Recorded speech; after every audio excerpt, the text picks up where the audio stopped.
don't matter what your name is, share your story, we'll be waiting, yeah, for the haters, whoa. Welcome back, everyone, to For the Haters podcast. Today, we are joined by Nicole, a mother of 5, a survivor, a powerful voice of recovery. Nicole shares her journey with alcoholism, what led to her lowest point, and how she rebuilt her life through sobriety, accountability, and connection. Brings a fresh perspective on healing, motherhood, and what it means to face your truth without shame. This episode is about redemption, identity, community, and the courage it takes to start over. Nicole, welcome to For the Haters. I am really excited for this conversation with you. Thanks, Becky. I'm excited to be here with you. Let's start out by just talking a little bit about yourself. What was it like growing up for you? So I live in California. I've been here my whole life. I have one sister that I grew up with. My parents were married till around sophomore year of high school before they got divorced. So I was kind of like a budding adult, I guess, at that point. My dad was alcoholic and my mom, worked a lot. She worked a lot. So yeah, I mean, other than that, I had a fairly normal childhood. There's a little, trauma here and there, but it was, nothing that was crazy. There wasn't I didn't have a crazy childhood. I had a fairly normal childhood. My sister and I went to Catholic school. Yeah, everything was pretty just normal by most standards. Yeah. So you graduate high school, you go to a Catholic school. What's next after that? Does that drinking start early for you? Is that something that happens quickly? Yeah. So my first blackout drinking experience, I was almost 13 years old. Oh, wow. We were at a Christmas party that we went to annually, and I developed really early. I didn't look like a 13-year-old. My friends, I didn't look anything like my friends in terms of my figure. And it was a house party, but, they had bartenders and cocktail waitresses. So I was able to get served alcohol and, of course, drank too much and blacked out. And I remember the next day thinking oh, next time I need to not drink so much. But I had a good time and I couldn't wait to do it again. So obviously, as a 13-year-old, I didn't have regular access to alcohol. As I'm saying that out loud, obviously there was alcohol in my house, but I don't think as a child, I was an obedient child. And I don't think that there was any thought of ever taking alcohol in my own home. It just never happened. It honestly never happened till much, much later. But yeah, so high school, was parties every weekend. I went to college parties when I was in high school. I got my driver's license as a sophomore.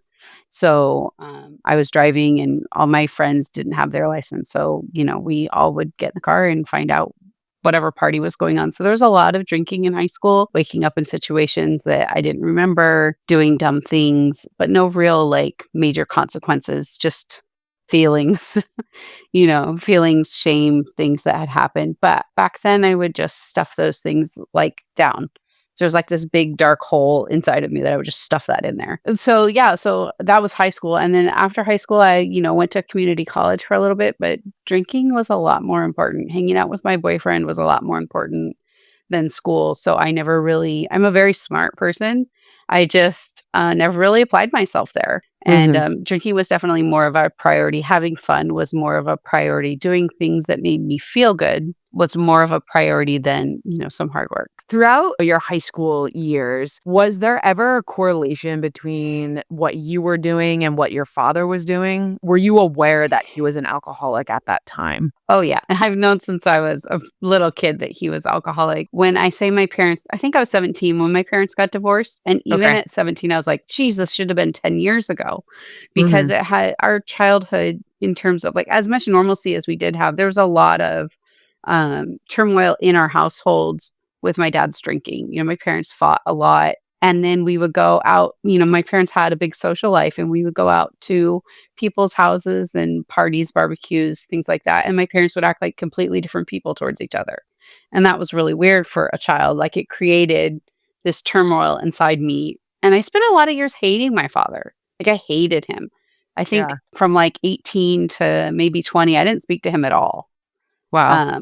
I really had I just blamed everything on him. He ruined everything, which I don't even really know what that means, but like that's how I felt inside. I didn't know what it was that he ruined or didn't ruin, but like I just didn't like him. I had a lot of hate for him. And was there ever the connection for you of, hey, maybe like I shouldn't be doing this because I'll be like him, or were they kind of separate experiences? So, no, and honestly, nobody in my family ever like said to me, you need to stop drinking. But so my father passed away in 2011 Mhm. from alcoholism. And my mom would say things to me like, it was started to get bad after that. And my mom would say things to me like, you really need to slow down.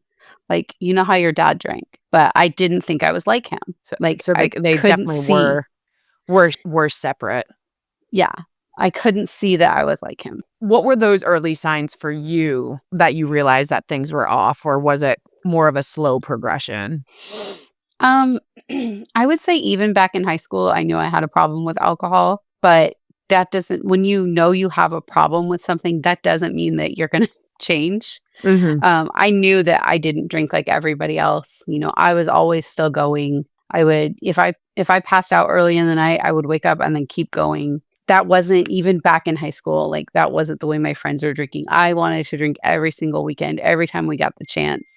And they may be like, every couple of weeks would be like, oh yeah, let's do that. But I was down all the time. And that would progress into my adult years started quickly. I got pregnant at 22, no, 23, and had my son at 24.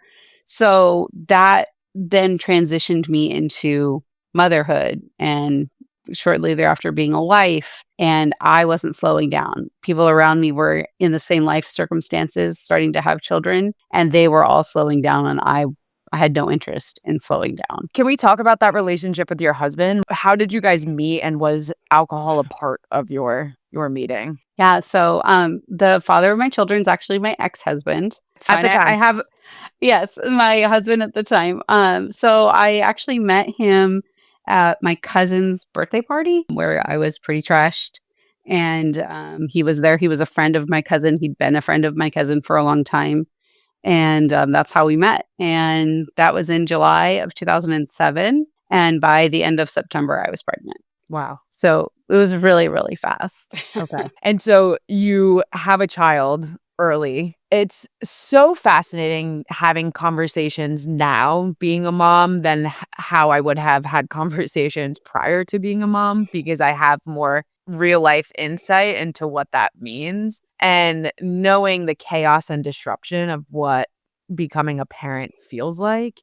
Adding on that layer of alcoholism to the mix is a scary thought for me, like what someone might go through. And so I'd love to dive deeper into that experience for you of what those two meant and how you were able to coexist with both. Yeah. So, I mean, when I talk about when Jack was born, I still was the person that overdrank. I still drank every day, but it wasn't to the level that it was towards the end, right? Alcoholism is a progressive disease. Mhm. And so, yes, I would drink every night, but I probably didn't, I didn't black out every night, but I would definitely put down a bottle of wine at least every night during the week. And then on the weekends, I would overdrink. I would do things that were stupid. I would embarrass myself. And so that's pretty much been all of that I can remember drinking. I would embarrass myself. I would do something stupid. I would say something stupid. I would make out with somebody. I mean, like, I made poor decisions, but it was still manageable back then, right? And Like you're I still would, young. You're what, 24, 25, yeah, I was still in these super years? young. And then with Jack, so I had been a nanny, a private nanny before Jack was born. And I thought that after Jack was born, I would stay home with him. And I think it lasted about 6 weeks, maybe even less than that, maybe 4 weeks before I was like, I couldn't be with myself. Like, I couldn't be with myself. I was Mhm. too lonely. I've always craved validation from other people. And so just to be alone by myself with a baby all day, I couldn't handle it. And Yeah. so the people that I used to nanny for were like, well, just come back, bring the baby. And that was scary, but it was an incredible blessing. I mean, I got to raise him for the next 4 years with Wow. the other two children that I had been raising already at that point for a couple of years. Yeah, so Balance, I'm not really sure how to answer the question because I don't know any different. Like, I just had to do it. Like, you have to Mm. do it.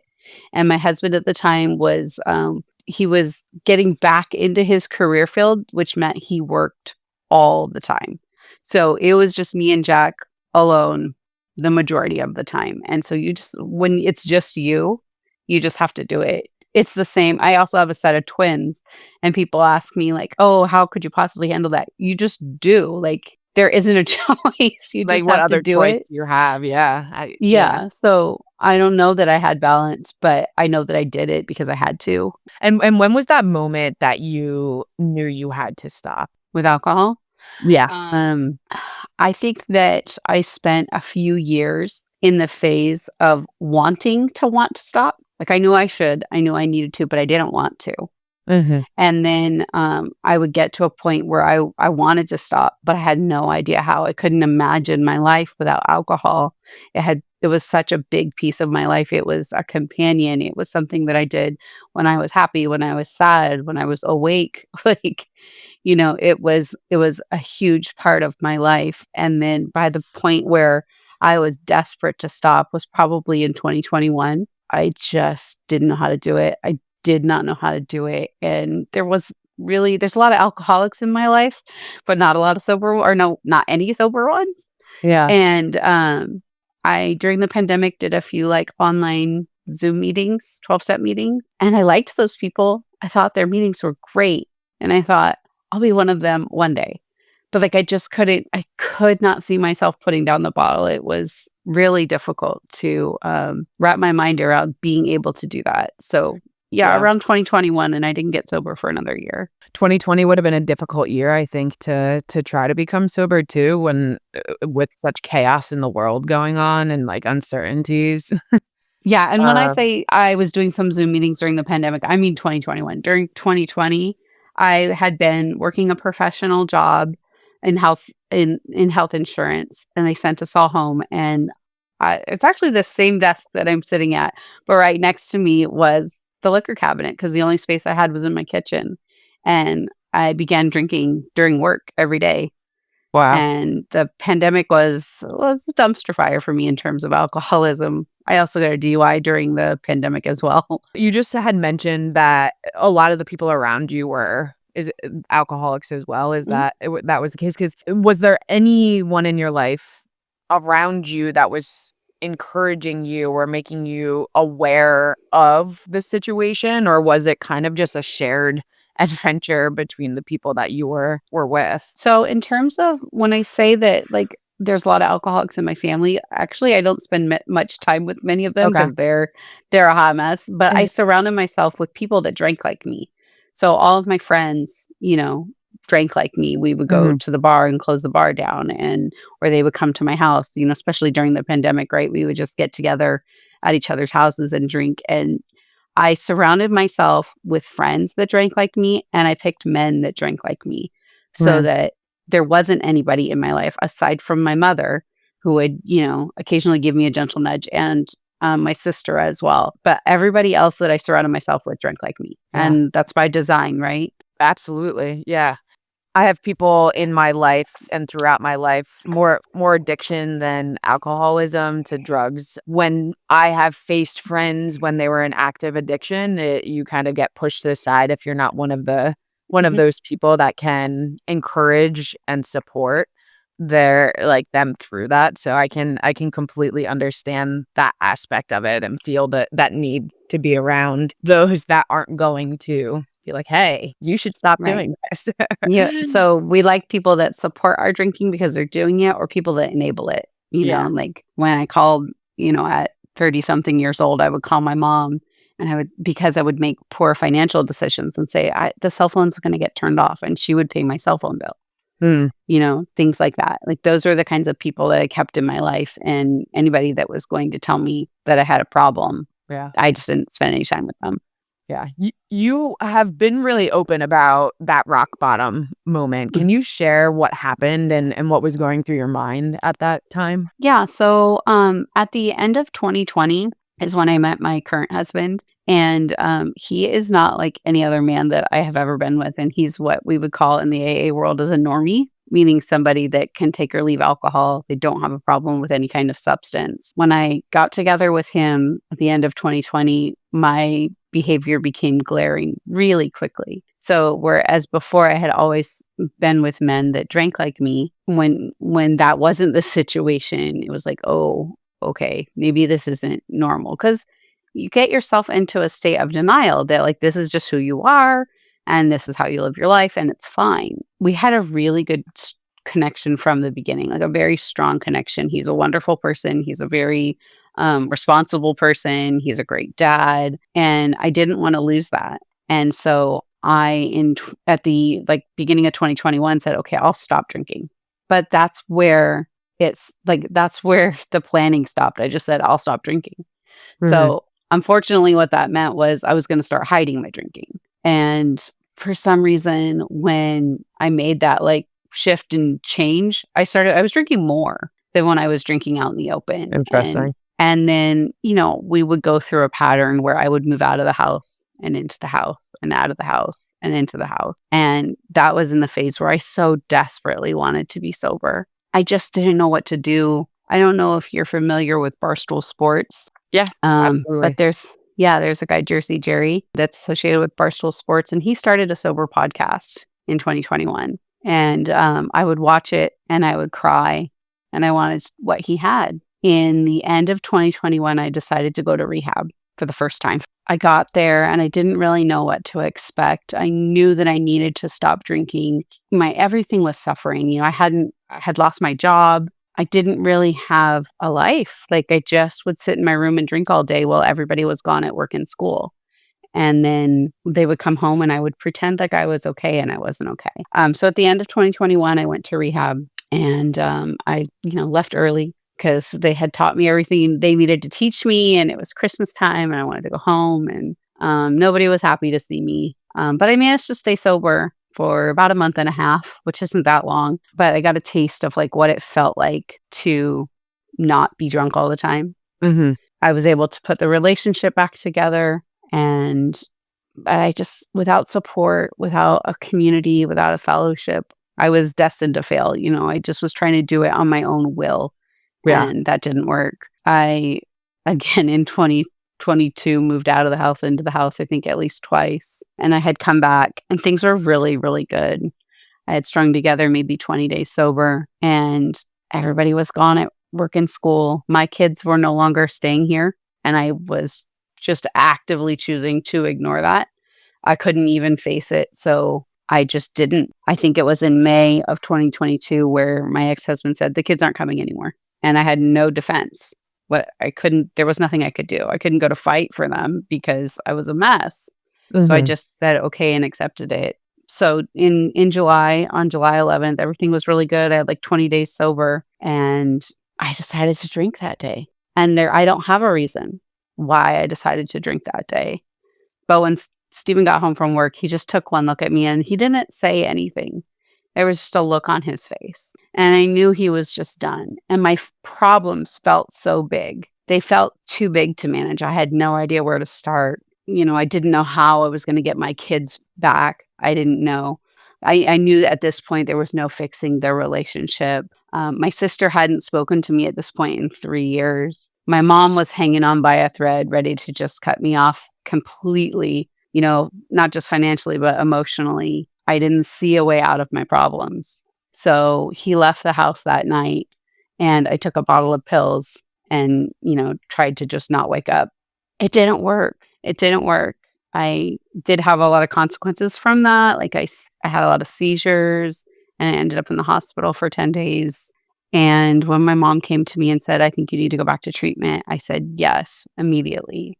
And I knew like I was done. I was done drinking and I needed to now start digging my way out of this hole. And I knew treatment was the first step to doing that. So it was a series of a lot of little things that brought me to where I felt like it would be better if I just wasn't here anymore. And I also think that it was really selfish in the moment because I didn't think about how it was going to affect anybody else. It wasn't, they'll be better off without me. It was, I can't deal with my problems anymore. I have no idea where to start. I need to just check out. And in your mind, that was your only option because you probably had thought you tried everything else and there was nothing. Right. I There's tried nothing more. rehab, I tried AA, nothing Yeah. works. That's Yeah. how I felt, and that was real to me because your perspective is your reality, right? Yeah. So at that time, that was real for me, and I really truly felt like that.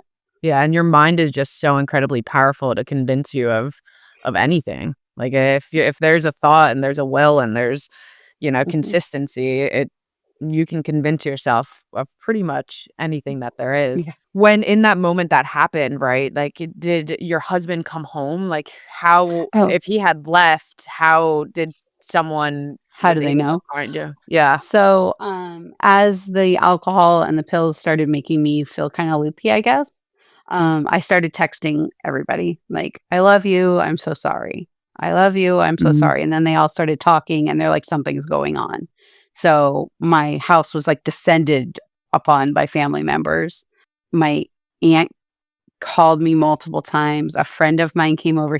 He tried to get me to get out of the house. He thought like I probably had just a fight with Steven and I was like really drunk or something. And I wouldn't leave with him. And then my mom and my sister came over and they called 911 and the paramedics came. And when the paramedics came, I was able to snap like into perfect consciousness and like answer all the questions that they ask you to see if, they need What they to need to be doing. 5150 or, Yeah. that kind of thing. And I wouldn't admit that I had done anything. I wouldn't tell them what I took or how much I took. I told them what I took, but not how much I took. They just looked at my mom and they said, "Look, we know we should take her, but we can't." They ask you questions like, "What's your address? Who's the president? What day is it? What month is it?" And they just didn't have anything that they could use to take me. So that's how everybody found out is that I was texting everybody that, "I love you. I'm so sorry. I love you. I'm so sorry." Is that the first time that I know that you had mentioned that you and your sister weren't in contact for years. Is that the first time you had seen her in a while or you had kind of rekindled a little bit before that? Yeah, no, unfortunately, when I say my sister wasn't speaking to me, I saw my sister all the time. Oh, And she wasn't speaking to me. okay. My sister doesn't have any of her own children, and she's very close with, my 3 kids, the 3 kids that I made, by myself from scratch. And, so we would go over there to my mom's house and spend time over there, and my sister would be there, and she would be interacting with them, and, I mean, it's not like she wouldn't say hello to me, but we had no relationship. Yeah. If I called her, she wouldn't answer. If I texted her, she wouldn't text me back. I went through a range with her, like begging her to talk to me, then being angry, like, what did I do? Like, how dare you? You go through all the range of emotions trying to and what that is manipulation. That's one of the biggest tools that addicts and alcoholics use is the manipulation. Mhm. And my sister, she had started therapy and her therapist had like explained to her how to set boundaries with me. She just held that. She held that boundary. I think that over this past summer, so I was 3 years sober before we sat down and really like had a full conversation where she was being vulnerable with me. Because even in the first couple of years of sobriety, even though she was now talking to me and I could call her and, she'd hug me and we'd be friendly, we still didn't have the same kind of connection that we had before. And so it Mhm. took 3 years of sobriety, which, you know, I understand, like, Yeah. I just need to be patient. Do you think that there was maybe some underlining fear too that her truth would trigger you and, backwards? No, I don't think so. I don't think there's any of that. I think she just wanted to be careful, wanted to be careful with her heart, like, opening back up. And then what if I failed at sobriety? Yeah. Then she would be cracked open again. It's not Mhm. that I ever felt like my sister didn't love me. She loved me so much, she ignored me for 3 years, you know, because I was having terrible behavior, Yeah. and she had had many conversations with me. But again, still, nobody ever said, "Stop drinking. Like, you need to slow down. You need to this, that, and the other. You need to get your stuff together." But the idea of being sober, even for those that were closest to me in my life, I don't think really occurred to them until it was really bad. I mean, at the end, I was drinking a full handle like Costco-sized bottle of vodka every 24 hours. And I did that for Yeah. at least the last year and a half. Expensive, that's what comes to my mind first too. Like that's No. So we have a grocery store here in California. They have a $10 bottle.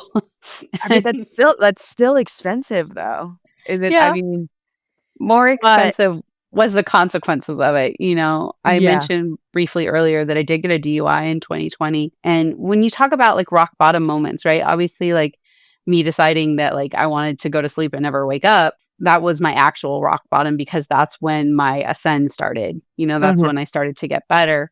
But there are many moments before that that should have been enough to be a rock bottom. The DUI that I got, my kids were in the car. I was racked with so much shame and guilt that it just fueled me to keep drinking.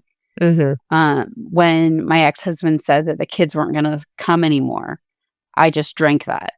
I just drank that away. Like I couldn't face that. That was too painful. I ended up after the DUI not driving for 4 years. I wow. didn't get my license back until 2023. At first, it was because I knew I was going to do it again. And then I think I was like 8 or 9 months sober when I got a letter from the state of California saying, "Hey, you haven't done anything you said you would do." And so then I had to do 9 months of DUI classes and a year of parenting classes. And Mm, all of those were conditions before I could get my license back. So those 4 years, the first couple being while I was still drinking, and then the second two, I was sober. Well, for about the first year that I was sober, I didn't have my license. And that also humbled me. It required me to ask people for help. It required me to take a lot of Uber rides. But I had to be responsible for that. mhm. And it was a humbling part of my recovery that I didn't have a car and I didn't have my license in the beginning because my entire life, like since I had my license, that was never something that I didn't have. What were some of those other parts that stick out from early recovery that were the hardest? So, I did go to treatment. I stayed the whole time this time, graduated, as they say, graduated treatment. And I knew I wasn't ready to come back home. So I went and lived in sober living for 6 months. They call it a get well job. So I went across the street to the grocery store and I got a job bagging groceries. I just needed like a really tiny job with no responsibilities. It was across the street from the sober living, so I could walk there. And at Sober Living, there's lots of meetings, and I just poured myself into recovery. I would spend every other weekend with my kids, and then the opposite weekend with my husband. And it was really difficult. I wasn't far from home, maybe 15 minutes from home. But when you don't have a car and you don't have much financial resources, it feels like a million miles away, right? Mhm, That was a really difficult part of my sobriety. Now, I wouldn't give that up. Like it was absolutely essential to my recovery, but it was difficult. mhm. I've never heard that aspect of, and it just like triggered such like a thoughtful experience in my mind of, maybe if someone is listening and trying to get to that other side of sobriety and find their own sobriety of not jumping back into life as it is right after they feel like Mhm. they found some sort of recovery is finding something simple that will help with routine that isn't as consuming, like the weight isn't as consuming to have the most responsibility. So I really love that you brought that up because I think that, and when I say simple, I don't mean like a the weight of like the change is simple, but it is Right. a simple act that is doable for someone that again could be listening that is looking for what do I do first? Like how can I make it stick this next time? Yeah, I think that in early recovery, we're really selfish and we're selfish because we're trying to save our lives. So Yeah. it's not a negative selfishness, but you really have to focus on that recovery. Recovery has to be at the top of the list. And for me today, it's still at the top of the list. Like it doesn't go anywhere, but like it's such a high priority in early recovery. And I knew that I couldn't handle just jumping back into life. Like I knew I would fail. I needed to make a foundation for my recovery. And part of that was getting connected with a community, with a fellowship. And for me, I do Alcoholics Anonymous. That is my fellowship. Those are my people. In addition to that, I was hosting online meetings. That guy that I mentioned that from Barstool, He's now a really close personal friend of mine, and I ended up hosting his meeting for almost 2.5 years. He had an online like recovery meeting. Sober podcasts have been a huge part of that. Like I just consumed. I don't know if you've ever heard of it, but Dopey podcast has been for 10 years, and it's a recovery drug podcast. And I would consume that just listening to other people and how they got out of it, what their struggle was and the way they got sober and the way they stay sober today. So listening to other people's stories 24/7. Like if I wasn't at a meeting, I was listening to something recovery related because I just had to, like I said, build that foundation. I am really interested in hearing how did you hold a marriage together through this? I'm sure it takes a certain person to be able to withstand this storm that comes kind of sweeping through, withstand the distance in that marriage. What was that relationship to you, and how did you get through it? Yeah. So, when I say living and sober living was hard, it was hard, to be away from home. It was hard to be away from my kids, to be away from my husband. And we were not great at that time. Our relationship was not good. There was a lot of struggle. And I think that just continuing to push forward, I focused on myself. I focused on recovering. I worked the 12 steps, which is extremely helpful. For me, it was transformative, life-changing. But I just had to keep going, and things would get better just the tiniest bit at a time. Like if I had to put like a number scale to it, like I was increasing 5% per day on how better I was feeling. And our relationship was at like 0.5%, per day. Like it just takes a lot of work, and there's a lot of hurt that comes with those 2 years that I was drinking during the relationship that I can say I put that time in the past, and some of those things made me who I am and helped me to get to the place where I was ready to get sober.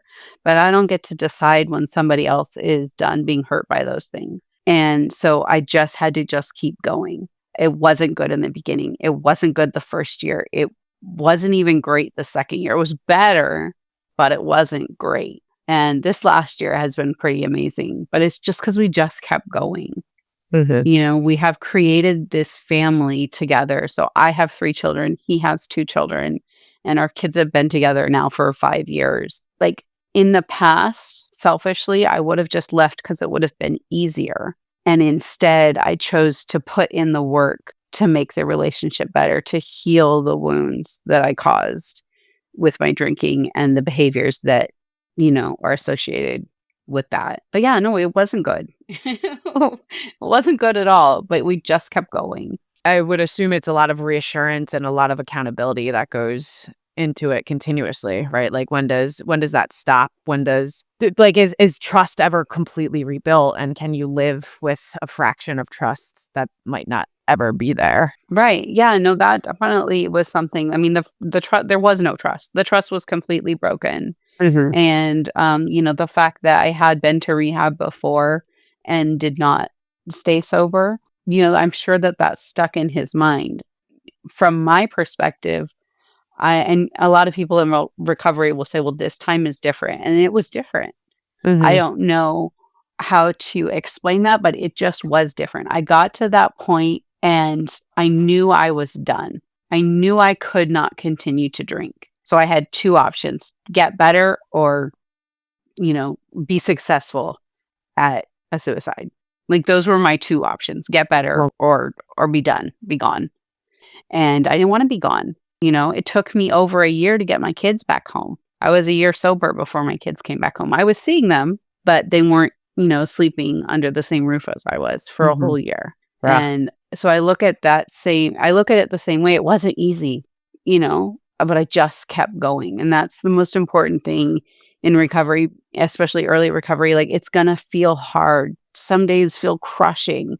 Like it feels so hard. But if you just keep pushing forward to the next day, like it will get better if you just keep going. During those times in AA, was it important for you to separate you as a person from being a mom, or was your identity of being a mom a part of that journey for you in AA?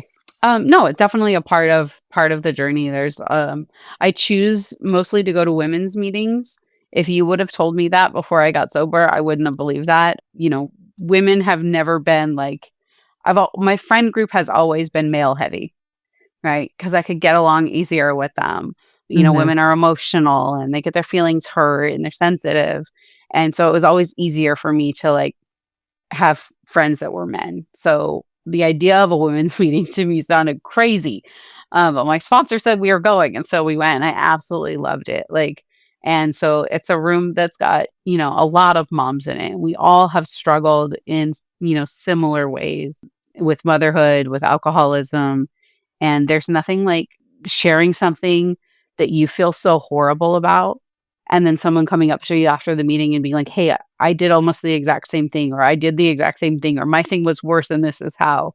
Like you just feel the shame gets taken out of it. In addition to that, my kids, well, not all of my kids, but Caroline, my 13-year-old daughter, loves to come to meetings with me. Every other Wednesday, she's here at the house and she comes to the meeting with me. She's also in Girl Scouts, which is the same time. So sometimes she has to go to Girl Scouts.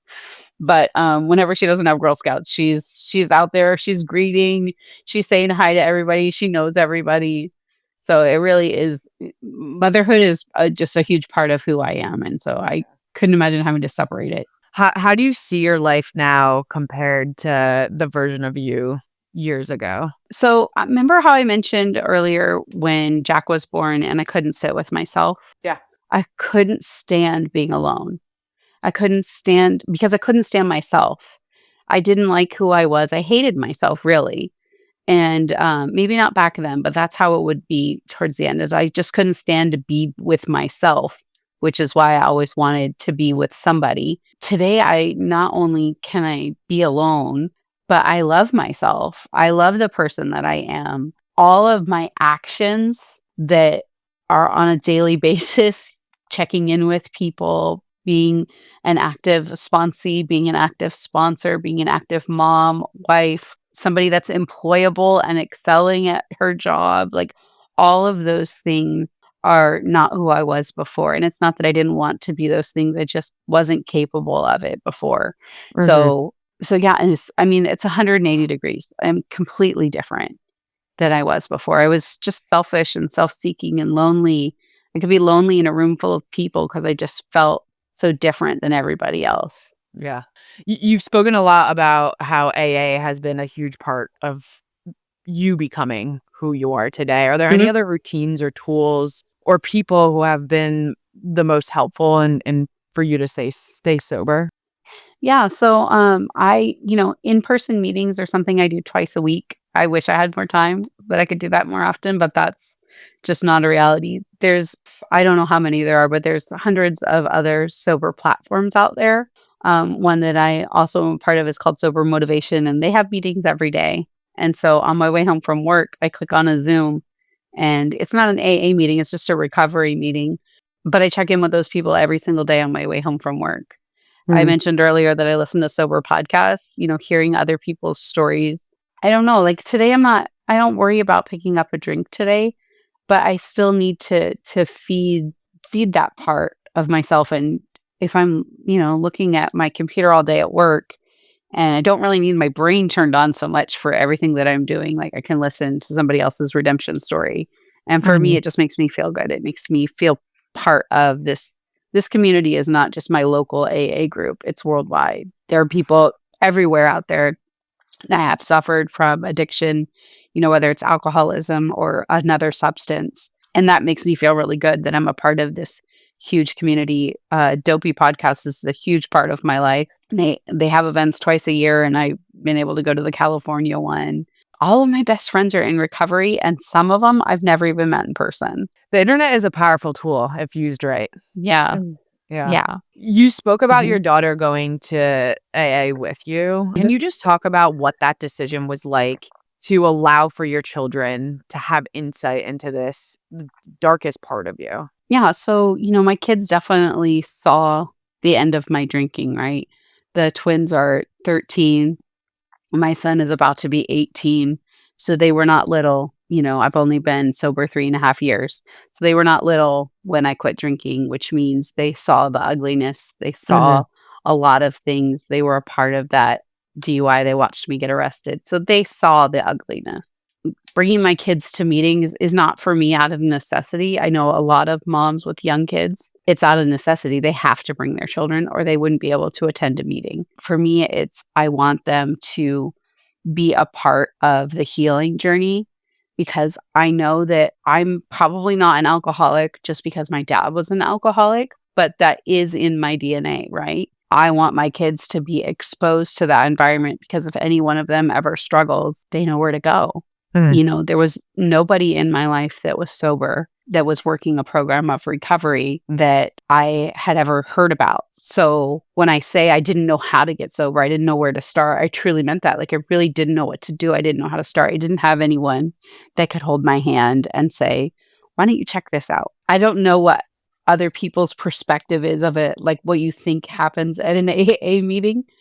Um, but like they're not all the same. There's different types of meetings. There's meetings where you read out of the book. There's meetings where someone shares their story.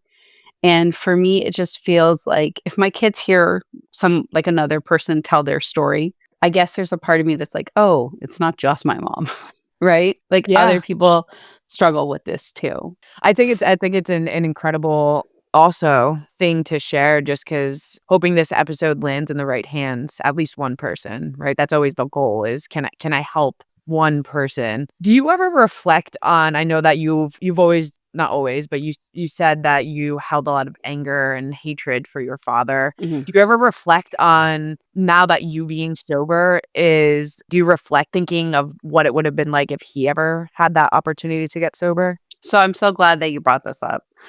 Because first I want to say that I didn't spend the rest of my father's life hating him. Around the time I got pregnant with Jack, we rekindled our relationship. And after Jack was born, he actually got sober for a little bit of time.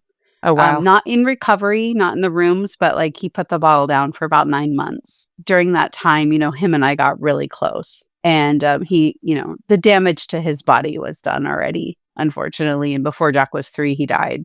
But the first time, I don't know if you're familiar with the 12 steps of Alcoholics Anonymous, but A little bit. Yeah. During step 4, you write out all your resentments, and then by it's like columns. And at the end, you're supposed to see your part in whatever the thing is that you're resenting. And the first time I did it, because I've done my steps more than once, when it came to things about my dad from my childhood, at the end, I would just say, I didn't have a part, I was a child.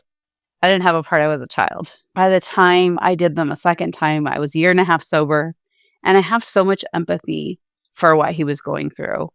I spent that first year of sobriety like feeling really sad that he didn't get to have this.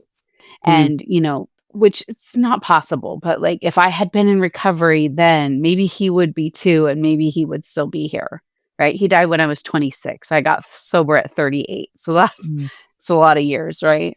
Yeah. But yeah, I can fully empathize with where my dad was and the struggle that he went through and the fact that he never got sober, into recovery, never got the healing that I've been able to nurture for the last 3.5 years. It makes me sad, but I don't hold any anger towards him anymore. I don't have any resentment towards him at all. Like it just, when I think about it, it makes me sad that he never got what I had. Yeah. Addiction may run in my family if that's, a gene that runs in our families. But what I like to tell my kids is that so does recovery now, because it is possible. What do you wish more people understood about addiction and recovery? So addiction isn't something that is morally wrong with us. We don't want to burn our lives down to the ground.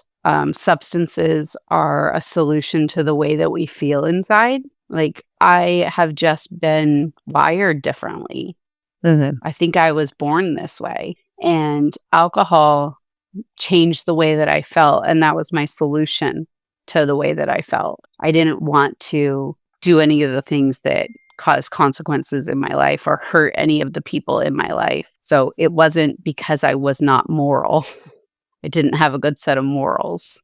I also, it's no one's fault, right? It just is. I was listening to A Million Little Pieces over the last couple of days, and he's talking about the Taoism and how, like, it just is, like, things are just because they are. There's no fault one way or the Yeah. other. That's just the way that it is. Mm-hmm. So I think that's the biggest misconception is that someone will say to you, "Well, why don't you just stop?" Or "You have so much to live for," or "Your family deserves better than this." It's not as simple as that. If there was someone that was listening or someone could hear this that might think that they are struggling and trying to figure out if they need help, what advice would you have for them? So if you know somebody sober in your life, reach out. If you don't, there are so many platforms on the internet that you can find. If obviously AA is a great tool and I think a wonderful fellowship, but it's not for everybody. And if you want to just dip your toe in, there's a ton of sober communities on Instagram, on YouTube, through the World Wide Web. You can reach out to somebody. You can reach out to me. I'll always answer a DM and just start to figure out what needs to be done next, where your healing journey can start.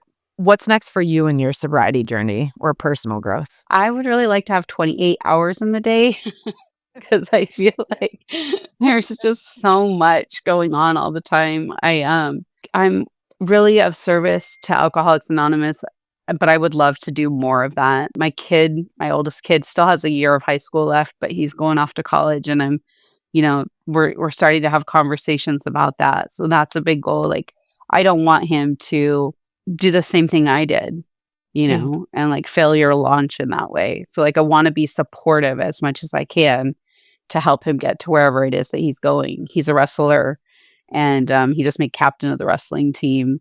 And so he's going places and he can do some stuff with that, Where do I see my future? I just want to continue building on the relationships I have with my husband, with my children, with my family. I have a really great job that I love that I've started about a year and a handful of months ago. And I'm really excelling there and really growing there. And so, yeah, I just want to keep pushing forward. I don't have any big goals coming up. I just want to keep going. I just want to be of service as much as I can be to my family, to other people that are struggling, and yeah, just staying sober. I mean, it's not hard today to stay sober. It really isn't. But sometimes it might be hard not to be an asshole. Like, that's the difference in like just putting down a bottle and being in recovery, right? Yeah. Like being in recovery is a way of life. And one requirement is that you're not drinking. But it's really about rebuilding. Like I mentioned that my brain is different than your brain, probably. Completely different way. Like, there was this guy that I met early in sobriety, and he was a big part of NA.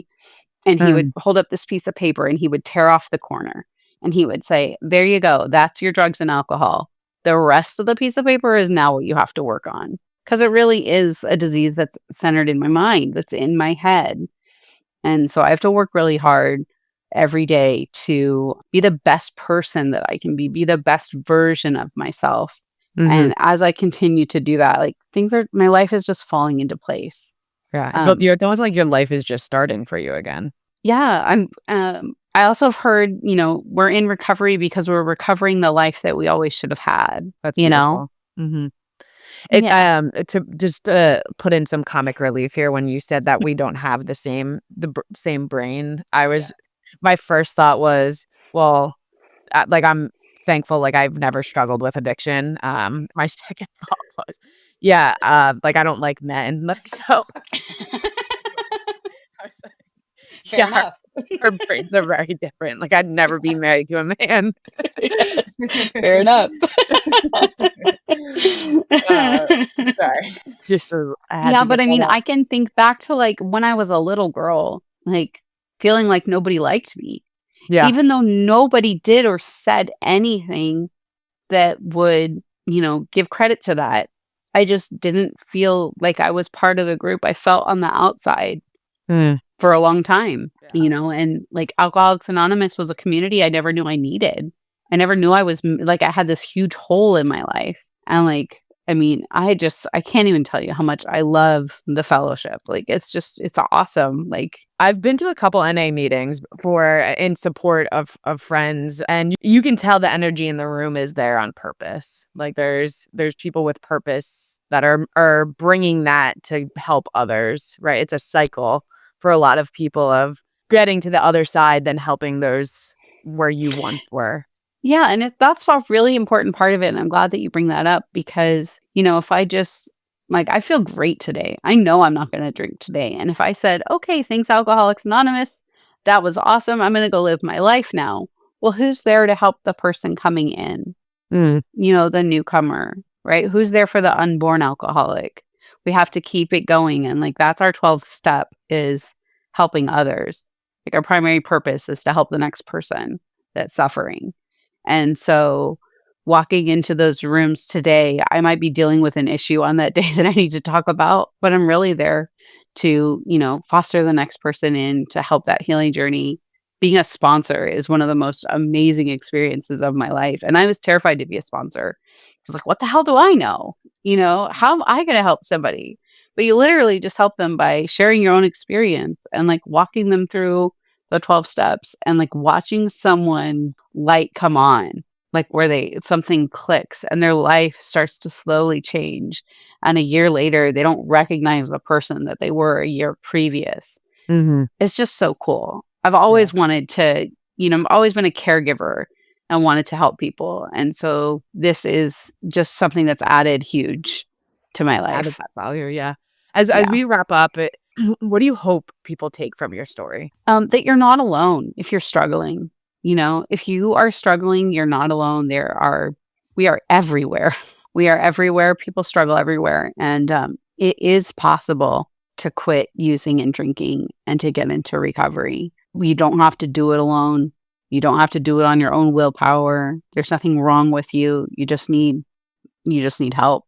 So reach out to somebody. And if you'd like to reach out to me, anybody can reach out to me and I can maybe point you in a direction that would be helpful. But you're not alone and you can do it. How can people contact you? What's the best route? They can find me on Instagram. It's my last name, first name. So it's Cargo Nicole.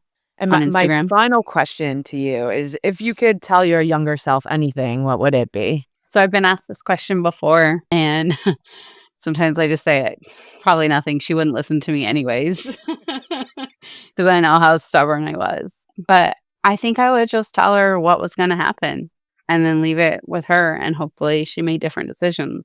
But I also know that I went through everything I needed to go through to be exactly where I am today. My story has become a superpower in terms of helping other people. And so I'm grateful for everything that I went through.